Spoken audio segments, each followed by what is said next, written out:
मेरे साथ आज बात करने के लिए मौजूद हैं अल्लामा अमीन शहीदी साहब। बहुत शुक्रिया आपका शहीदी साहब, मुझे ज्वाइन करने के लिए। मेरे साथ बात करने के लिए मौजूद होंगे परवेज हुद भाई साहब, तज्जिए के लिए बहुत शुक्रिया आपका हुद भाई साहब। आपसे कुछ ही देर में मेरे साथ बात करने के लिए मौजूद होंगी गुल बुखारी साहबा और अल्लामा फजलुल इस्लाम साहब। इसी मौजू के ऊपर जरा इब्तिदा में आगाज़ करते हैं और उसके बाद मिशाल खान कत्ल केस के हवाले से बात करेंगे। अल्लामा अमीन शहीदी साहब, आपसे आगाज़ करता हूँ मैं।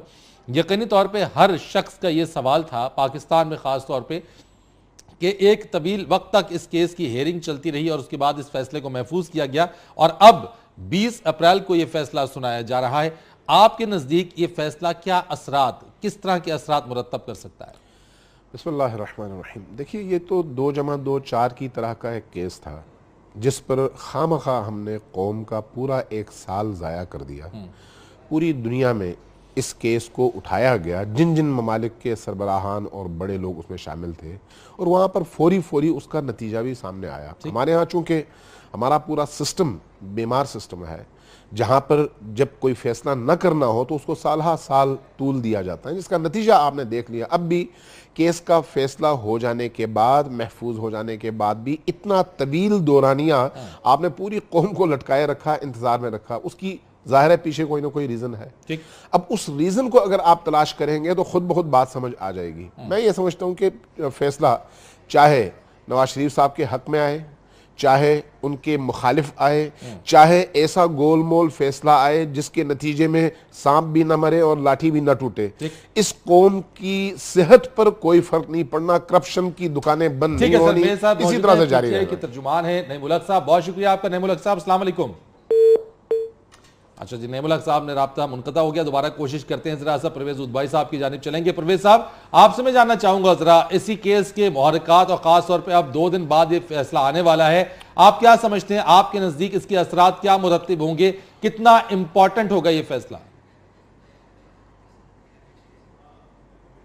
अच्छा जी, राब्ता करने की दोबारा कोशिश करते हैं हुद भाई साहब से। शहीद साहब, आप मुझे बताइए दोबारा से इसी चीज के ऊपर कि इसके ऊपर असरात जो होंगे, चाहे वो जैसा भी हो, कैसे होंगे? कोई सॉफ्ट होगा, इसके असरात किस तरह के आप देख रहे हैं? देखिए, आम आदमी के लिए इसका इंटरेस्ट क्या होगा? मैं समझता हूं कि आम आदमी की सेहत पे कोई फर्क नहीं पड़ेगा। वही सिस्टम है, सिस्टम में कोई तब्दीली नहीं आनी। एक फैसले से पूरे सिस्टम में कोई तब्दीली आ भी नहीं सकती जब तक उसकी जड़ों को ठीक ना किया जाए। आपका पूरा जो सिस्टम है हुकूमत का, रियासत का, उसमें करप्शन के दरवाजे अब भी खुले हुए हैं। अब भी जो चाहे वो सियासतदान हो, चाहे वो ब्यूरोक्रेट हो, चाहे उसका ताल्लुक किसी इदारे से हो, बहरहाल जब वो करप्शन करना चाहता है तो उसकी अकाउंटेबिलिटी का ऐसा शफाफ निजाम तो अब भी हम वजह नहीं कर सके। नेब पर कितने एतराजात हैं और इसी केस के अंदर नैब के ऊपर इन्ना लिल्लाहि व इन्ना इलैहि राजिऊन पढ़ दिया गया।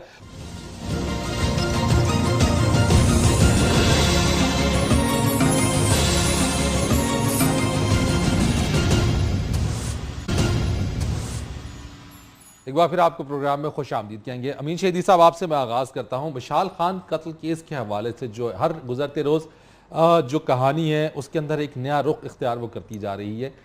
ऐसी सूरत हाल के अंदर आप समझते हैं कि जो तरीक़ाकार इख्तियार किया गया, क्या वो दुरुस्त था, दुरुस्त अंदाज था, जिस तरीके से जिस चीज़ को बुनियाद बनाकर मिशाल को कत्ल किया गया? देखिए, ये हमारा अलमिया है कि हम बिलउमूम सुनी सुनाई बातों पर ही एक्शन लेते हैं और उसका रद्दअमल दिखाते हैं। इस बात से क़त्ए नज़र कि कानून में उसकी क्या हैसियत है, शरीयत में उसकी क्या हैसियत है और उसके इन द लॉन्ग टर्म असरात क्या होंगे। हम गुज़श्ता 35 सालों से इस प्रोसेस से गुजर रहे हैं। ये आज का वाक़या नहीं है, ये आज पहली दफ़ा मिशाल खान कत्ल नहीं हुआ और आखिरी दफ़ा भी नहीं है। इसके बाद भी इस तरह के मामलात होते रहेंगे, इसलिए कि आपने अपने माशरे को फ़िक्री हवाले से एक्सट्रीमिज़म की उस मेराज पर पहुंचा दिया है कि कोई भी शख्स आपकी नफ्सियात से फ़ायदा उठाते हुए आपका इस्तेहसाल कर सकता है, पूरे मॉब को अपने मकासद के लिए इस्तेमाल कर सकता है और कानून की और शरीयत की धज्जियां उड़ा सकता है और अपनी ज़ाती मफाद के लिए जो है वो किसी को मजहब का रंग देकर इस्तेमाल कर ले। होता यही है, हमेशा मजहब का रंग देकर ही अपने मकासद हासिल किए जाते हैं। इससे पहले मुतअद्दिद केसेस ऐसे हैं जहां पर इस तरह से मजहब का नाम इस्तेमाल किया गया और उसके नतीजे में अफराद ने अपना उल्लू सीधा किया, लेकिन मजहब का भी और मुल्क का भी बेड़ा गर्क हुआ। जहां तक तौहीन रिसालत का मसला है, इसमें कोई मुसलमान ऐसा नहीं है जो इसका नंबर 1 सोच सके, नंबर 2 ये अकीदा न रखता हो कि अगर किसी शख्स ने जानबूझकर नबी करीम सल्लल्लाहु अलैहि वसल्लम की शान अक़दस में या अल्लाह की शान में कोई गुस्ताखी की तो उसकी सज़ा क्या है, उसी चूंकि शरीयत की एक सज़ा है ये, और उस शरीयत की सज़ा पे इस्लाम के तमाम मकातिब फ़िक्र मुत्तफ़िक़ हैं बगैर किसी इख्तलाफ के। उसी बेस पर पाकिस्तान के अंदर 295C का कानून बनाया है। लिहाजा आप जब कानून की बात करेंगे तो कानून में कोई मुश्किल नहीं है, लेकिन असल मसला कहां पर शुरू होता है? इंप्लीमेंटेशन में, कानून के इस्तेमाल में। इस वक्त हम जिस अलमिये का सामना कर रहे हैं वो कानून का सही या गलत इस्तेमाल है। हमारी मुश्किल यह है कि गुज़श्ता इस पूरे अरसे में आप कोई एक केस इस तरह का नहीं दिखा सकते जिसमें तौहीन रिसालत करने वाले को सजा मिली हो या झूठा इल्जाम लगाने वाले को सजा मिली हो।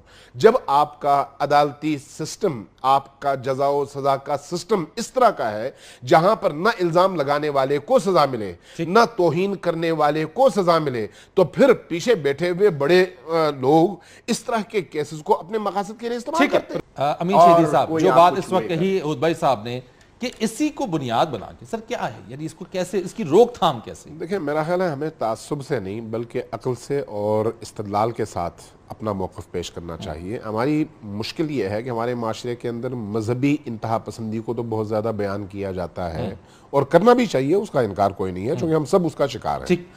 लेकिन ये जो सेकुलर और लिबरल इंतहा पसंदी है उस पर बात नहीं होती।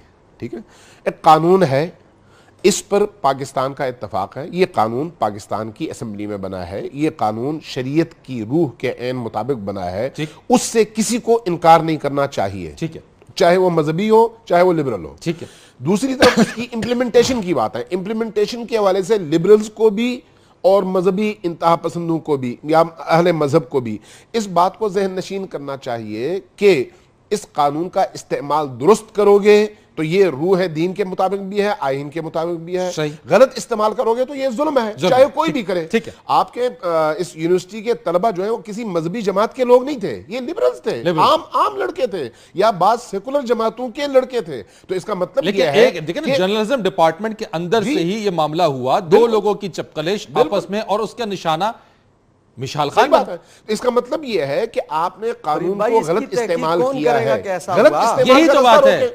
गलत इस्तेमाल का रास्ता रोकें, गलत इस्तेमाल का रास्ता रोकेंगे तो माशरे के अंदर अमन होगा। ये किसकी जिम्मेदारी है? ये रियासत की जिम्मेदारी है। ठीक है, आज मुझे ये बताएं कि अगर पाकिस्तान का माशरा इस हद तक इंतहा पसंदी की तरफ चला गया है तो उसकी बुनियादी वजह क्या है? रियासत ने उन लोगों की सरपरस्ती की जिन्होंने इस मुल्क के अंदर फिरकवारियत को, शिद्दत पसंदी को फरोग दिया, और अब भी वो पॉलिसी चल रही है। अभी मैं तहरीक इंसाफ के खिलाफ बात नहीं करना चाह रहा, लेकिन पेशावर के अंदर खैबर पख्तूनख्वा में तालीम के निसाब पर बात हो रही थी। उनकी तरफ से डॉक्यूमेंटेड लेटर जारी हुआ जिसमें एक कल अदम शिद्दत पसंद जमात के लोगों को तालीमी निसाब में शामिल किया गया कि वो निसाब। ठीक है सर, मैं मेरी लास्ट कमेंट मुझे ये बताएं कि जब इस तरह का माहौल आप पैदा करेंगे तो फिर मामला तो फिर उसके बाद कैसे? Very short comment from your side sir, in 10 second sir.